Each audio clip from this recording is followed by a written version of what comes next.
Master number 11s. This is why they hate you. All right, now there may be a long list, but I'm just going to talk about one particular thing.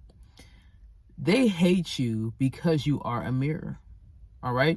If you carry the 11 vibration, you unconsciously and without actual effort reflect to other people their shortcomings, things that are hidden. They may feel like you exposed them, but you never actually did anything. All you did was show up, okay?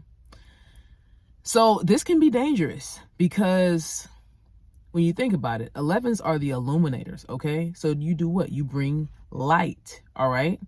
If you're bringing light to the dark and people or things want to stay in the dark, you're threatening their comfortability, essentially. You're threatening their status quo. And like I said, this could be something that you do consciously or subconsciously.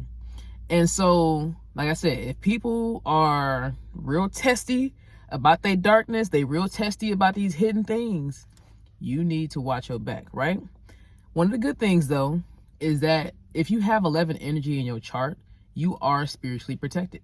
That's just how it goes. You are spiritually protected.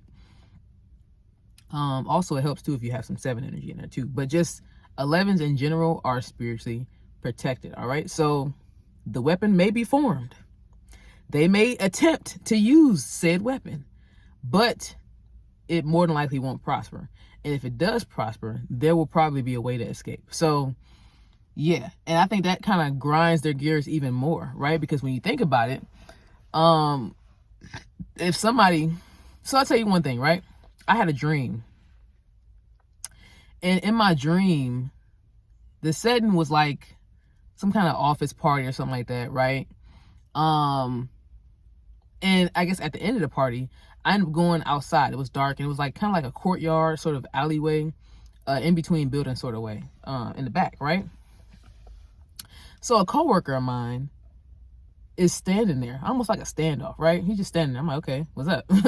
And he just basically goes and tells me, hey, you know, because of you, my child is gone. Like, I guess the context of the story, I guess maybe he lost custody of his child or something like that because something he did. And I just told the truth about what happened. And he got, you know, whatever happened, you know what I'm saying, with his child or something like that. And I just let him know. I said, look, I just told the truth. I mean, I don't know what you expected me to do, whatever. And I'm thinking that it may not have been something that was even, I think I just told the truth about something. And as a result, on a back end, he ended up losing something in the process, right? So, of course, he blamed me for it. And he pointed a gun at me, right? When he pointed the gun at me, he did fire the weapon, right? The weapon ended up somehow jamming or something and backfired on him. And it knocked him down.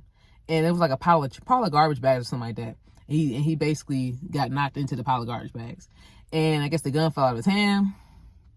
And he was just like, laying there laughing. He was laughing. And so I just walked up to him, grabbed the weapon, and gave it to one of my higher ups and just let him know, hey, this guy just tried to shoot me, you know. And then that was the end of the dream, you know. And so that dream, first of all, was warning me about something at the time. But it also let me know I am spiritually protected, okay? So no matter what people do, no matter how upset they get, staying all in my face, no matter how upset they get or what they may try to do, you are spiritually protected, okay? It is written, all right? So you need to be careful, though. You can't just be out here willingly. Just because you are spiritually protected does not mean that you should be out here just doing any old thing, right? But you need to be aware because that intuition will let you know what's up, all right? Your intuition. Intuition is not always soul stirring. It is not always shaking in your body, right? Sometimes intuition can just be that feeling that you just feel something at all, right? And you know that something that you're feeling is giving you some kind of a message. That is intuition, you know? And obviously it can present in multiple different kind of ways, but that's just one of them, all right? So yeah, use your intuition, make sure that you're, you know, not out here doing stuff, right? But, you know, and just know that even if you're the nicest person on earth, right? Because you have that 11, You are a mirror. And that is threatening. That's threatening. I was about to say threatening. But that is threatening to people. Okay, that's threatening to energy. It's threatening to, souls that want to stay in the dark. All right. So protect yourself out here. And yeah, just know that you are a mirror even if you don't try. Oh yeah. Like this video. Okay. Share this video with other 11s. All right. Leave me a comment down below if you've ever had any situations where you were a mirror and somebody ain't like it. And then yeah, join the Master 11 Hub TikTok. Okay. We got content over there. We got a nice size community we're building over there. And yeah, just stay connected, man. Appreciate everybody that's been subscribing. Everybody that's been watching the videos, liking the videos. The more you like, watch, and subscribe, the more other 11s can get in touch, and they can also get access to this information. So yeah, appreciate y'all. Of course, love my 11s. All right, and I'll see y'all in the next one.